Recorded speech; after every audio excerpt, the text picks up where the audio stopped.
80s, 90s ang music natin today. Border na Malaysia, guys.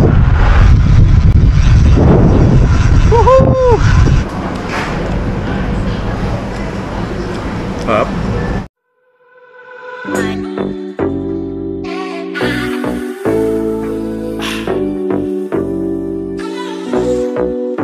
Hey, let's go. Freedom. Freedom. Good morning, guys. Happy Friday. So we're back in Singapore. So we're here for the long weekend. So alive tayo today. Friday, holiday kahapon, Ninoy Aquino, and we'll stay over for the weekend. So solo ride tayo today. And I'm thinking I'll go dun sa bagong Lim Chu Kang na nakali hindi pa natin na-check out yan. Last time we're here, ginagawa pa lang siya. So we'll probably do, I don't know, 20-25 kilometers, 30 kilometers today. We'll hit coffee for sure sa local shop. Tayo nyo yan. Let's go!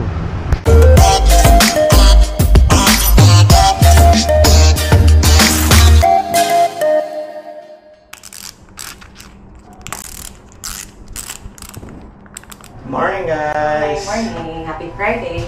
Bike partner ko. Napasok na.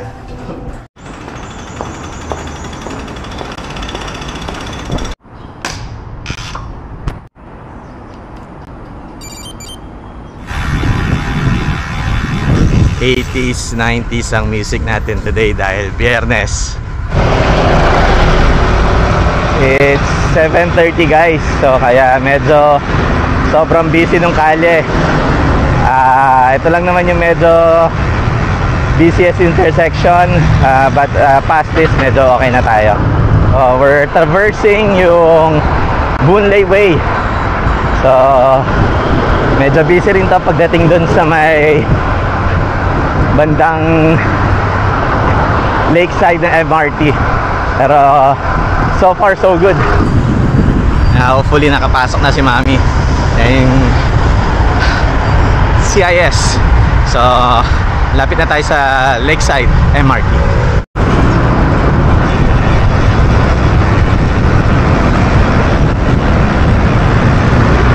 Alright, by vehicle turning. So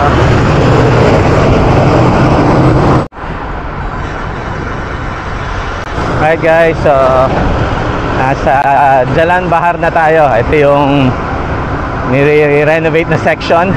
I think we're close dun sa bagong kalye.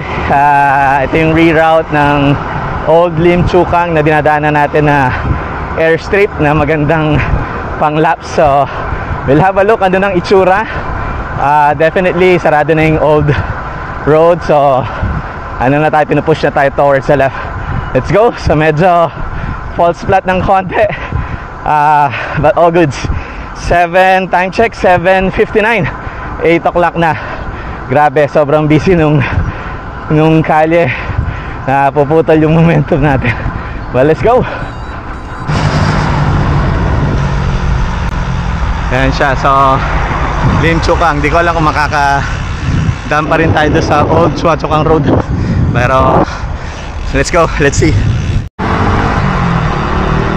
Ganda ng kalye, guys. Siyempre pag bagong asfalto, palusok, sigurado aaklatin natin mamaya ito, guys. Sana may leg power pa tayo. Let's go! Woohoo! Pababa! Sarap!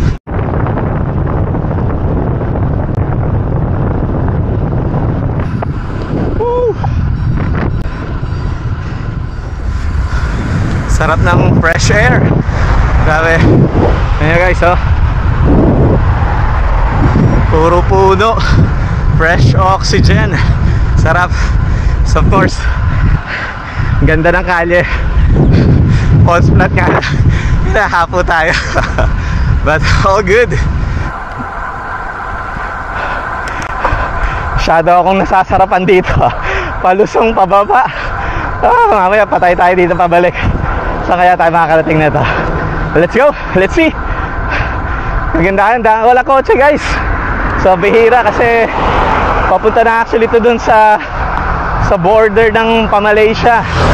So kaya wala masyado, wala na tayo sa busy streets, sa city center, wala na tayo doon. Pero this is called Lim Chu Kang Road pa rin, according dun sa sign sa bus stop. Woo!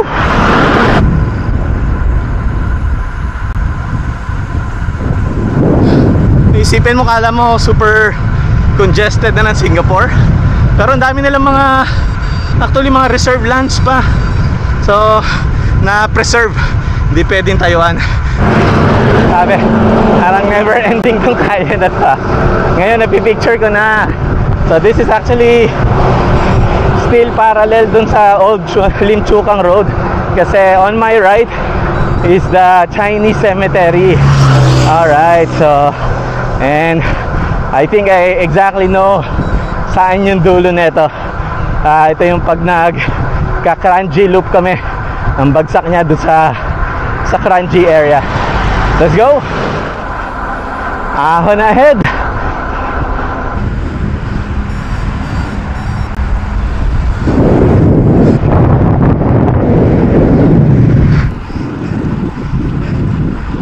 Habang stretch na to, you estimate mga roughly 3 kilometer. Hindi mo makita yung dulo pero diretso lang siya. Pero 1%, halos 1% yung gradient. Mukhang okay naman.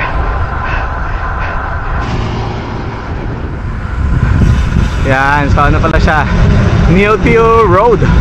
Tama yung hula ko. Gawin ko na lang parang reverse Kranji kaya to. So instead na bumalik ako ron at knowing na puro ahon yung dadaanan natin, mukhang mas maigi na tuloy ko na to. I go left, papunta sa Kranji, papuntang Bukit Batok area. Let's go, let's try this. Challenge dito guys, yung pagliko dito sa kanan sa Kranji, kaya sasalubong sa atin dyan ahon. So I think ito lang naman yung medyo challenging dito. The rest I think manageable.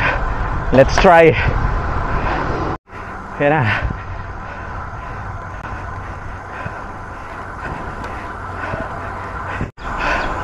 Grabe, average ng 8. Hirap pa naman huminga dito. Amoy poultry tong part na to. Para akong lumalanghap ng manok.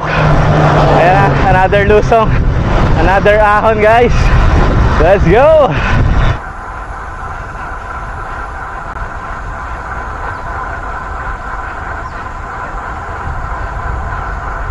Grabe, lakas ng side drag.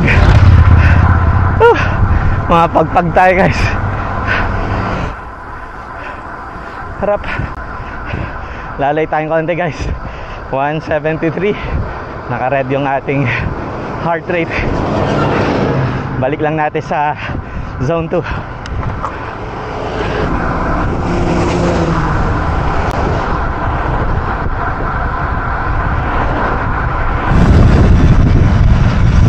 Ay, Kranji area guys. Border ng Malaysia guys. Border na Singapore pala. So Singapore papunta Malaysia. Stopover muna dito guys. So we've clocked in 20 kilometers na.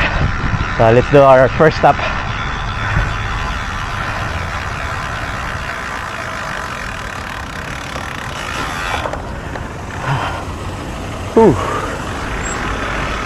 Kulang tayo dito. Quick stopover muna guys. Dito tayo sa Kranji area. And ito yung medyo mahamog lang, smog. Di kita yung portion ng Malaysia. But behind dyan sa barriers na yan ay it's actually Malaysia. Kaya makikita nyo may mga barbed wires na dito border, to make sure walang tatawid na unauthorized. So we've clocked in 20 kilometers, 8:30 na ng umaga guys. Medyo putok na yung araw dito. Silong lang tayo sa napakagandang puno, and then I think another 15 kilometers pa pauwi. We'll find a refreshing iced coffee siguro, mainit na, and then we'll call it a day. Let's go! Alright, back on the road. So papunta tayo ngayon ng Kranji Road, and then pa Chua Chu Kang, Bukit Batok. That will take us siguro mga another 30 minutes, guys. And then looking forward to coffee. Let's go.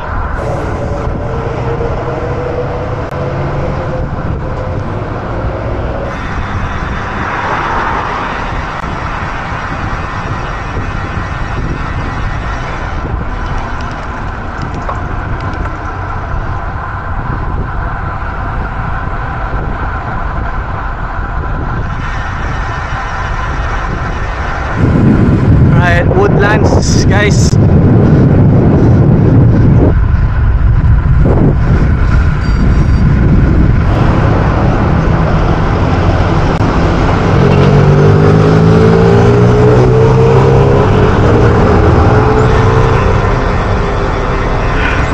Old Chua Chu Kang, guys.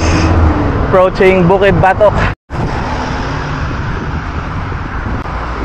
Intersection ng Bukit Batok and Chua Chu Kang Road. Konti na lang, coffee na. Guys, time for coffee. Yan na, nakikita ko na yung Hawker Center. We'll grab some all-time favorites dito. Let's go!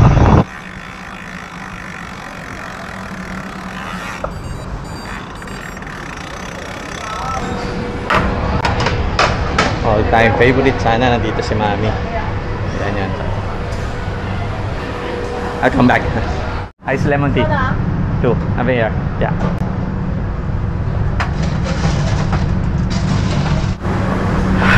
Dalawang ice lemon tea, guys. Uhaw tayo.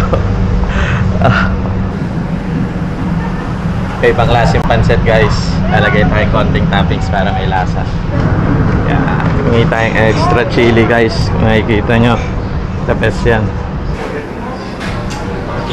Happy Fiesta. Sayang wala ka Mami. Favorite natin to. Kakain na lang kita.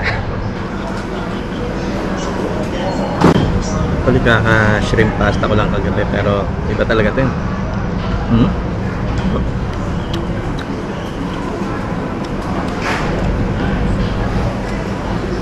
Up.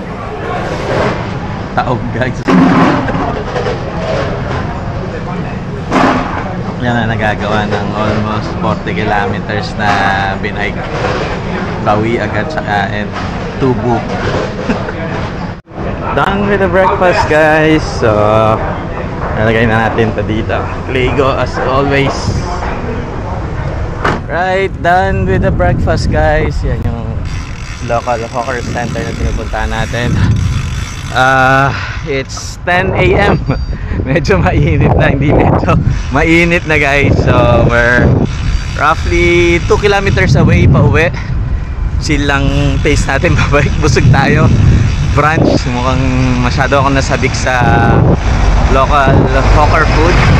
So ito yung first time natin after natin umuwi from the other day. Salamat for staying with me, guys.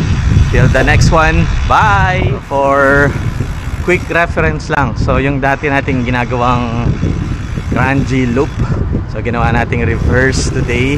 I think dahil nabawala yung solid straight 5 kilometer na stretch doon dahil nagliko-liko, nadagdagan ng ng mga about 2.5 kilometers siguro. So reading from my bike computer ngayon, I'll end up roughly 39 kilometers. Usually lang yan 36 something. So yeah, so yun lang yung read ko. So I'm here, we're home.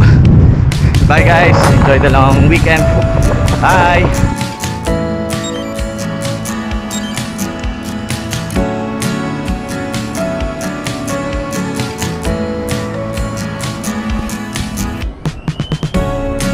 Siyempre, upload natin, guys, sa Strava. Kasi pag walang Strava, walang nangyaring bike.